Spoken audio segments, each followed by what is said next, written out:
मैं खुद भी उसमें गया, पार्टी के अध्यक्ष भी गए, विधायक भी गए, क्योंकि पिछली बार जो बैठक बुलाई थी उसमें मैं नहीं गया था और क्योंकि मुझे निमंत्रण जो है बहुत देर से मिला था और मैं कहीं प्रवास पर था। अब की बार मैं खुद भी गया, लेकिन पिछली बार ऐतराज था कि नहीं आए और अब की बार आने पर भी ऐतराज एक तरह का था। ऐतराज का मतलब कि हम आए, अपनी बात रखी, उसके बाद हम निकल आए। सरकार स्पष्ट नहीं कर पा रही है कि उनको करना क्या है, क्लैरिटी नहीं। उसी बैठक में अधिकारी जो प्रेजेंटेशन दे रहे हैं वो अलग है और उसके बाद मुख्यमंत्री बयान दे रहे हैं तो वो अलग है। अधिकारी कह रहे हैं कि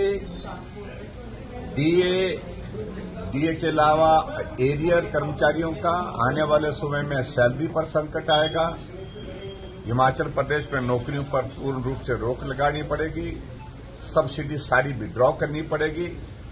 लेकिन मुख्यमंत्री कहते हैं कि 2027 में हिमाचल प्रदेश आत्मनिर्भर होगा। तो समझ नहीं आ रहा है कि कौन ठीक बोल रहा है। इसलिए हमने कहा कि आप बैठ करके आपस में चर्चा कर लो, करना क्या चाहते हैं।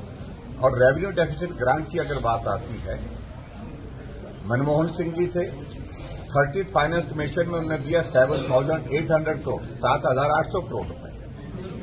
लेकिन मनमोहन सिंह जी के बाद 40th फाइनेंस कमीशन के दौरान मोदी जी प्रधानमंत्री बने और मोदी जी प्रधानमंत्री बनने के बाद 40,000 करोड़ रुपए हिमाचल प्रदेश को रेवेन्यू डेफिसिट ग्रांट के देते हैं। कहां 7,800 करोड़ मनमोहन सिंह जी, उसका भी तो जिक्र होना चाहिए ना कांग्रेस की गवर्नमेंट। और कहां मोदी जी के प्रधानमंत्री बनने के बाद 40,000 करोड़ रुपए मिला रेवेन्यू डेफिसिट ग्रांट। और उसके बाद जब मैं मुख्यमंत्री बना 15th फाइनेंस कमीशन में 37,200 करोड़ रुपए मिला।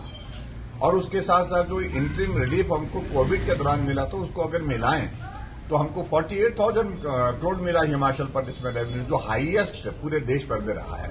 बात तर्क के साथ रखने की है। ये बयानबाजी ज्यादा करते हैं, तर्क रखते नहीं है। क्या करना चाह रहे हैं इस सारी चीज को लेकर के मुख्यमंत्री स्पष्ट नहीं है, कंफ्यूजन में है। और केंद्र सरकार को कोसते कोसते 3.5 वर्ष का कार्यकाल निकल गया और जयराम को कोसते कोसते गाली देते देते 3 वर्ष का कार्यकाल, 3.5 वर्ष का कार्यकाल बीत गया।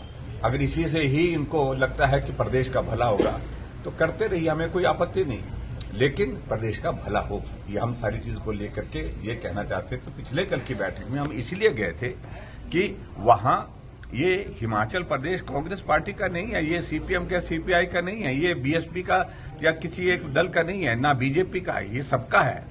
हम सब मिल करके कैसे कर सकते हैं, लेकिन सरकार की ओर से इस प्रकार के कोई प्रस्ताव ही नहीं है कि करना क्या है।